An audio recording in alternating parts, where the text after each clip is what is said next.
ದೇವಸ್ಥಾನ ಅಂಜನಾದ್ರಿ ಬೆಟ್ಟ ಆನೆಗುಂದಿಯಲ್ಲಿ ಇಂದು ದಿನಾಂಕ 3/7/2026 ಶ್ರೀ ಮಾನ್ಯ ತಹಶೀಲ್ದಾರರು, ಗಂಗಾವತಿ ಕಾರ್ಯನಿರ್ವಹಣಾಧಿಕಾರಿಗಳು, ಶ್ರೀ ಆಂಜನೇಯ ಸ್ವಾಮಿ ದೇವಸ್ಥಾನ ಅಂಜನಾದ್ರಿ ಇವರ ಆದೇಶದ ಪ್ರಕಾರ ಶ್ರೀ ಆಂಜನೇಯ ದೇವಸ್ಥಾನ ಚಿಕ್ಕರಾಂಪುರ ಅಂಜನಾದ್ರಿ ಬೆಟ್ಟದಲ್ಲಿ ಹುಂಡಿ ತೆರೆಯಲಾಗಿದ್ದು, ದಿನಾಂಕ 26/3/2026ರಿಂದ 3/7/2026 ಒಟ್ಟು 64 ದಿನಗಳ ಅವಧಿಯಲ್ಲಿ ಒಟ್ಟು 71,77,460 ರೂಪಾಯಿಗಳು ಸಂಗ್ರಹವಾಗಿರುತ್ತವೆ. ವಿದೇಶಿ ನೋಟುಗಳು, ನಾಣ್ಯಗಳು Nepal, United State of America, Thailand, Hong Kong ಸಂಗ್ರಹವಾಗಿರುತ್ತದೆ.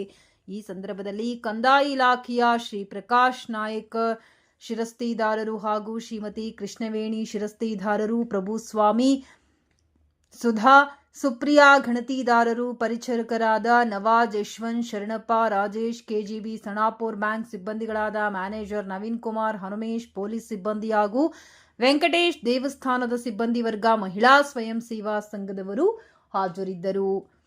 ಸದ್ರಿ ಕಾರ್ಯವು ಸಂಪೂರ್ಣವಾಗಿ ಪೊಲೀಸ್ ಬಂದೋಬಸ್ತ್ ಹಾಗೂ ಸಿಸಿಟಿವಿ ಕ್ಯಾಮೆರಾ ಹಾಗೂ ವಿಡಿಯೋ ಕಣ್ಗಾವಲಿನಲ್ಲಿ ನಡೆಯಿತು. ಕಳೆದ ಬಾರಿ 26/3/2026 ಹುಂಡಿ ತೆರೆಯಲಾಗಿತ್ತು. ಮೊತ್ತ 31,30,730 ಸಂಗ್ರಹವಾಗಿತ್ತು.